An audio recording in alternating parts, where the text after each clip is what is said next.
Pose. A turn or two I'll walk to still my beating mind. We wish you peace.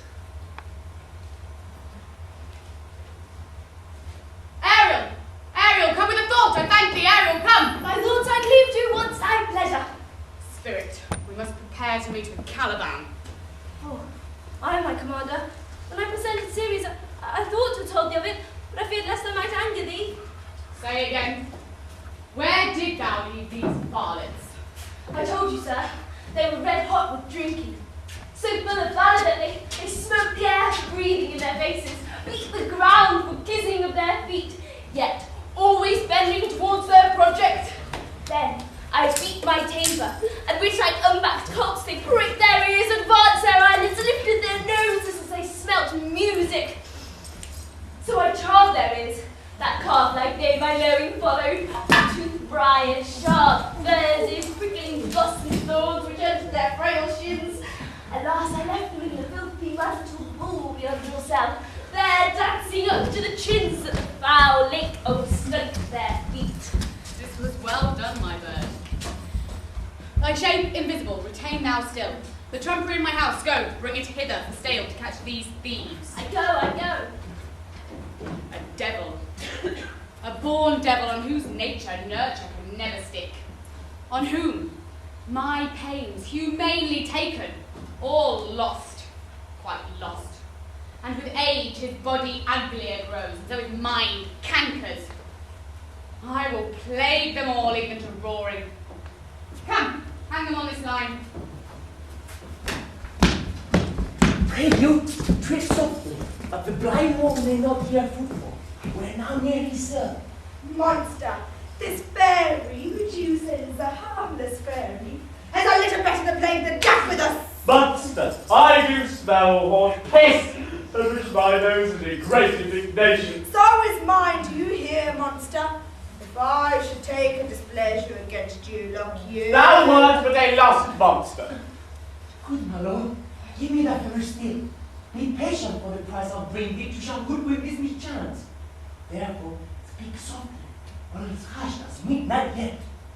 Hide to do that bottles in the pool. There is not only disgrace and dishonour in that monster, but an infinite loss. That's more to me than my wedding.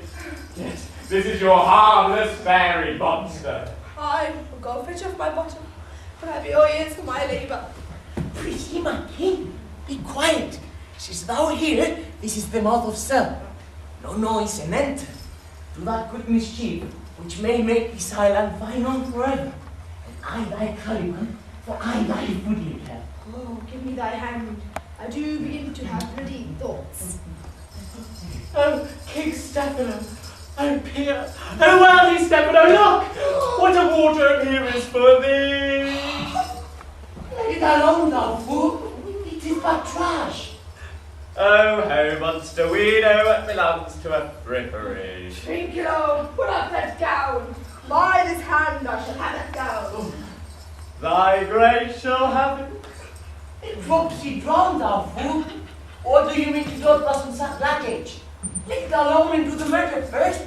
If ye wait from toe to crown, you'll be all skin with pinches. Make a strange style. Be you quiet, monster. Put some lime upon your fingers and away with the rest. I have none on. We shall lose our time and all be turns to burning cause an egg before it's feeling his blow. Monster, lay to your fingers. Take this to where my hogs hither winding, or I shall turn you out of my kingdom.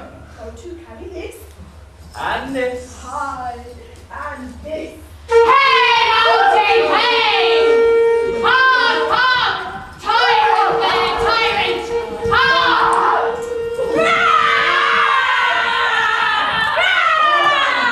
Let them be not. My spirits obey, and time goes upright for this carriage. How's the day? On the 6th hour, at which time, my lord?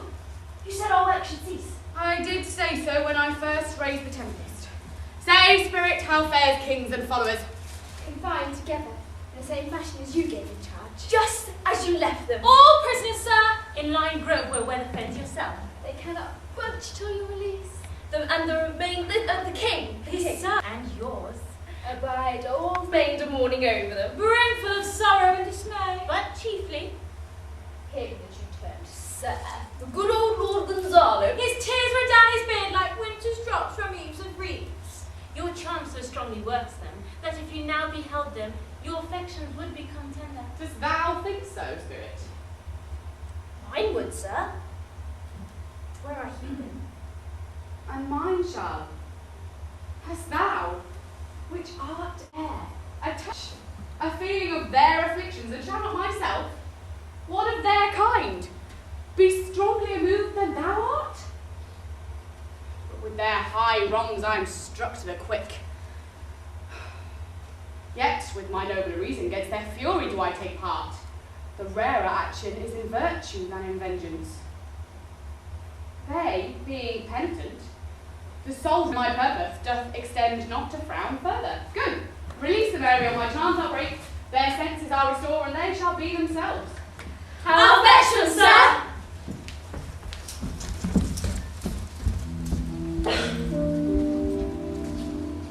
This rough magic I hear of joy, and when I have some heavenly, which even now I do, to work upon their senses what this airy charm is for,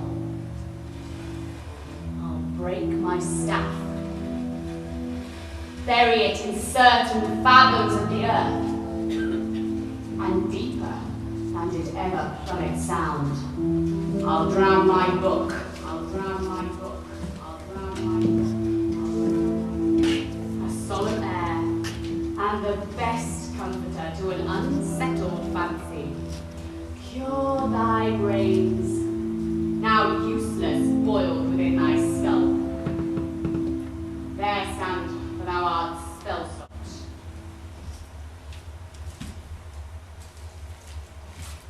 Gonzalo, honourable man, mine eyes even sociable show of thine full fellowy drops. My true preserver and loyal son, I will pay thy graces home, both in word and deed. Most cruelly did thou, Alonso, use me and my daughter. Thy brother was further in the act. Thou art pinched for now, Sebastian. Flesh and blood, brother mine, who entertained ambition, expelled remorse and nature, who, with Sebastian, would here have killed your king. I do forgive thee, unnatural though thou art. Their understanding begins to swell, and the approaching tide will shortly fill the reasonable shore which now lies foul and muddy. Not one of them that yet looks on me or would know me. Ariel, fetch me my cloak within myself. I will present myself as I once was sometimes villain. Quickly, spirit, thou shalt ere long be free. There the be success of I, in houseless bell I lie. There I couch when owls do cry, on the bad side I do fly, after summer merrily. Merrily, merrily shall I live now, under the blossom that hangs on the bough. Merrily, merrily shall I live now, under the blossom that hangs on the bough. My tricksy spirit, I shall miss thee, but thou shalt have an air of freedom. So, to the king's ship, invisible as thou art. There find the mariners asleep under the hatches. Go, enforce them to this place, and presently, I prithee. I drink the air before me, and I'll hear your pulse twice beat. All torment, trouble, wonder, and amazement inhabits here. I'll guide us out of this fearful country. Behold, Sir King, the wronged Duke of Milan, Prospero. For more assurance that the living prince does speak to thee, I embrace thy body, and to thee and thy company bid a hearty welcome. And thou beest here, Noah, some enchanted trifle to abuse me. Late as I've been, I not know. Thy pulse beats as flesh and blood, and since I last saw thee, the affliction of my mind amends, and which I fear man has helped me. And if be at all a most strange story, thy Duke to my due resign, and pardon me my wrongs, but how should Prospero be living, and be here? First, oh good Gonzalo, Let me embrace thine age, whose honour cannot be comforted or confined. Whether this be or be not, I shall not swear. You do yet taste of some of the subtleties of the isle, which will not let you believe things certain. Welcome, friends all. But you, my brace of lords, were I so minded I could hear and justify you traitors. At this time I will tell no tales. The devil speaks in him. No, you, most wicked, whom to call brother would even infect my mouth. I do forgive thy rankest fault, all of them, and require my dukedom of thee, which perforce I know thou must restore. If thou beest Prospero, give us particulars of thy preservation, how thou hast met him 3 hours erect upon this shore, where I have lost, the sharp point to my remembrance is, my dear son Ferdinand. I am woe for it, sir. Irreparable is the loss. Patience says his past her cure. I rather think you have not asked her help, of whose soft grace the like loss I have her sovereign aid, and rest myself content. You, the like loss. As great to me as late, and is yet insupportable to make the dear loss. I have means much weaker than you may call to comfort you, for I have lost my daughter. A daughter? Oh heavens, that they are both lived in Naples, the king and queen there. They were, I wish myself were muddied in that oozy bed with my son. When did you lose your daughter? In this last tempest. Welcome, sir. This cell's my court. In it I have few attendants and subjects, none abroad. Pray you, look in. My dukedom that you have given me again, I will requite you with as good a thing, at least bring forth a wonder, to content ye as much as me, my dukedom. Sweet lord, you blame me false. No, my dearest love, I would not for the world. Yes, for a score of kingdoms you should wrangle, and I would call it fair play. This proves a vision of the isle, and one son shall I twice lose. A most high miracle. See, Stratton. They are merciful. I've cursed them without cause. Now will the blessings of the glad Father compass thee, and rise into how thou camest here. A wonder.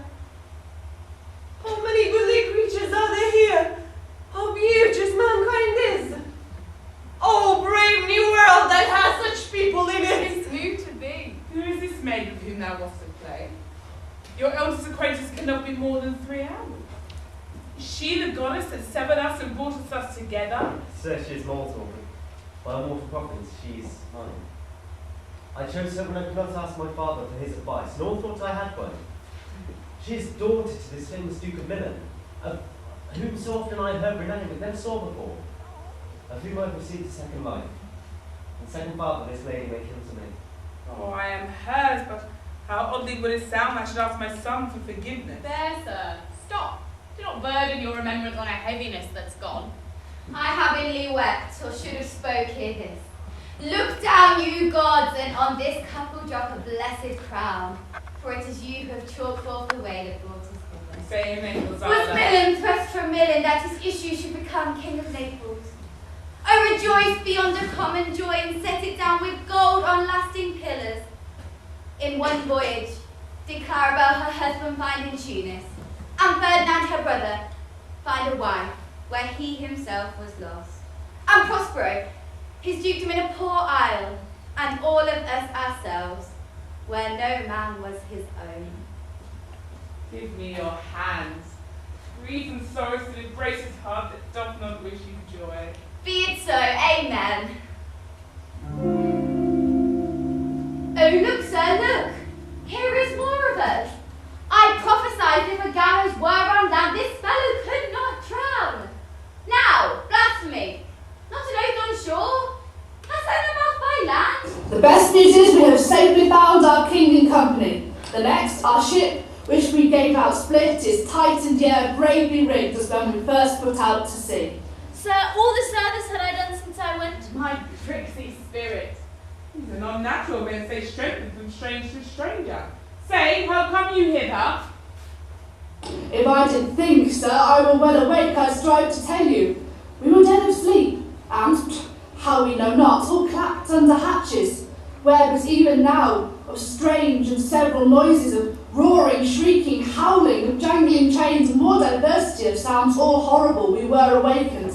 Straightway at liberty, where we, in all our trim, freshly beheld our good and royal and gallant ship, our master capering to eye her, where, even in a dream, we were divided then, and brought to you moping hither. Wast well done? Bravely, my diligence, thou shalt ere long be free. The strange things as ear men trod, some oracle must rectify our knowledge. Sir, do not infect your mind on a beating of the strangeness of this business. At picked leisure, which shall shortly be singled, I'll resolve you. To each of these happened accidents. Till when, be cheerful, sir, and think of each thing well. Spirit, set Caliban and his companions free, and tie the spell. How fares my gracious sir? There are yet missing of your company some few odd lads you remember not. Every man shift for all the rest of it, no one to aid for himself. For all is but fortune. Cradio, bully monster, cradio. If these be true spies which I wear in my head, here's a goodly son. It's be brave spirit indeed. How fine my master is. I'm a faithful justice. What are these things, my Lord Antonio? Very like. One of them seems to be a plain fish, and no doubt marketable. Mark but the badges of these men, my lords, and say if they be true. This misshapen knave, his mother was a witch, and one so strong that could control the moon, make flows and ebbs, and deal within her command without her power. These three have robbed me, and this demi-devil, for he's a bastard one, had plotted with them to take my life. Two of these fellows you must know and own. This thing of darkness, I acknowledge mine. I shall be peached to death. Is this not Stefano, my drunken butler? He is drunk. Where had he wine? And Trinculo reading wine. Where did he find this liquor that has gilded you? So how you came in this pickle? I have been in such a pickle since I saw you last, that I fear me never out of my bones. I shall not fear flying. Why, how now, Stefano? Oh, touch me not. I am not Stefano, but I will cram. You be the king of the isle, Sirrah. It would have been the sore one then. Strange things in here I've seen. He is as misshapen in his manners as in his shape. So, Sirrah, take with your companions to my cell. As you look to have my pardon, trim it handsomely.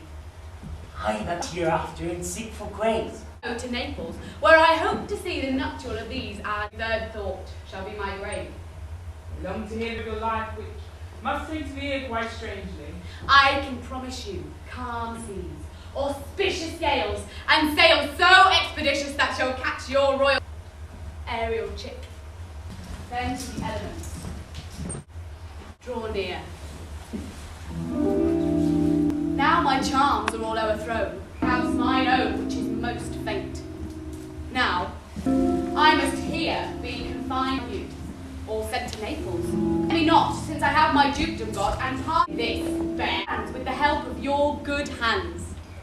Gentle breath of yours my sails must fill, or else subject fails, which was to please, God's spirits to enforce. My ending is this prayer which pierces so, that it from crimes would pardon be,